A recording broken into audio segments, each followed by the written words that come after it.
Welcome to this explainer. Today, we're unpacking a genuinely fascinating textual motif. We're going to dive deep into the structural framework of the Quran by analyzing one very specific, recurring call to action. We'll be looking at how a single phrase acts as this massive cornerstone for community building, ethics, and law. So, to kick things off, I want you to think about something. In a text that's as vast and layered as the Quran, what specific phrase acts as the ultimate attention grabber? Think about it. How does the text transition from broad theological concepts or even historical narratives into direct, immediate action for its listener? Well, there's a very specific linguistic flag that signals exactly that shift. And the scale of this auditory flag is what's absolutely incredible.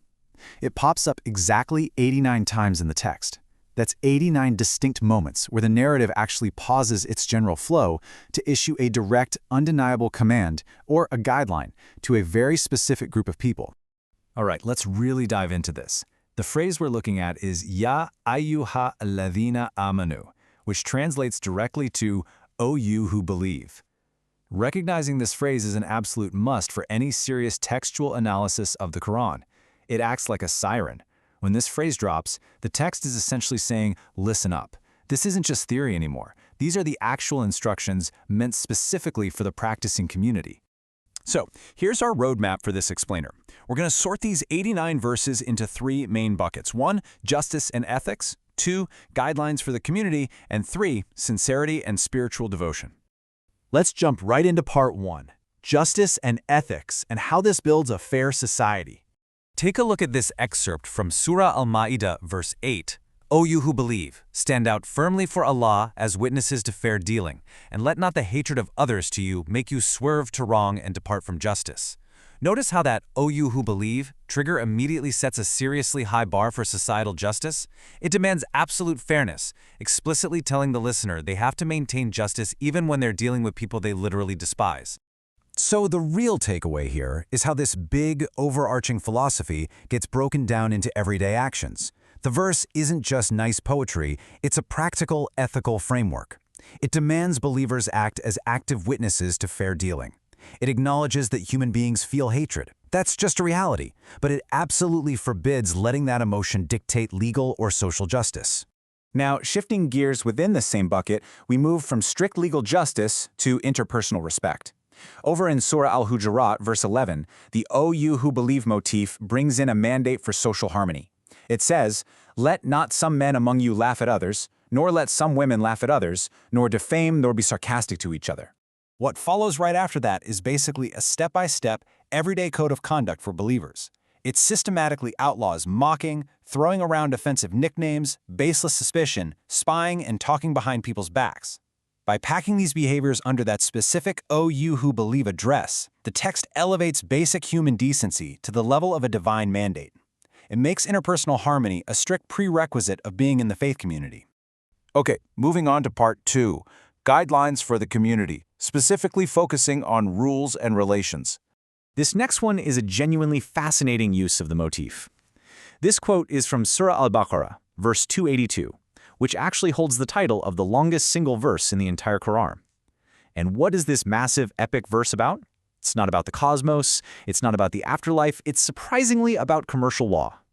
O you who believe, when you deal with each other in transactions involving future obligations in a fixed period of time, reduce them to writing. To boil all that legal text down, the takeaway is actually pretty simple.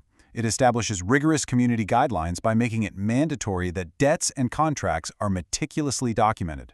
The auditory flag is used right here to ensure fair economic relations and to stop petty financial disputes from tearing the whole community apart. And, this brilliantly illustrates how the phrase also tackles foreign policy and the integration of vulnerable populations. Surah Al-Mumtahina, verse 10, uses the phrase to manage a highly specific socio-political crisis. O you who believe, when there come to you believing women refugees, examine them. If you ascertain that they are believers, then do not send them back. Just look at how highly structured this is. It's a literal step-by-step protocol for community building. It tells the community exactly how to safely receive migrating women, how to figure out if they're sincere, how to offer them political asylum from hostile environments, and even how to fairly handle the complicated economics of their previous dowers. It is incredibly pragmatic. Which brings us to our third and final section, sincerity and spiritual devotion, focusing on the inner life. This verse from Surah Al-Anfal is honestly incredibly poetic. O you who believe, answer Allah and His Messenger when He calls you to that which gives you life. Here, the direct address isn't demanding a contract be written down or a social rule be followed. It's demanding a profound internal response. That specific phrase, that which gives you life, is a total pivot in the text. It shifts the focus away from just physical existence and societal survival and points it towards spiritual awakening and living with deep purpose. It's essentially asking the listener to align their internal compass with the bigger message. Finally, we see how the text perfectly marries that deep spiritual devotion with practical, everyday life. Take Surah Al-Jumu'ah, verse 9. It reads, O you who believe, when the call is proclaimed to prayer on Friday, hasten earnestly to the remembrance of Allah and leave off business. Notice the very specific, almost abrupt interruption of daily life here. It's a clear three-step process. Hear the call, stop your commerce, and gather for remembrance. The 89-verse motif is utilized here to synchronize the schedule of the entire community. It reinforces their social bonds and their collective spiritual devotion all at the exact same time. So, when we put all these themes side by side, you can really see the big picture. We've got the exact same introductory phrase establishing basic personal ethics in one chapter, super strict economic policies in another, and communal spiritual rituals in yet another. If we synthesize everything we've uncovered in this explainer, it all comes down to one unifying definition.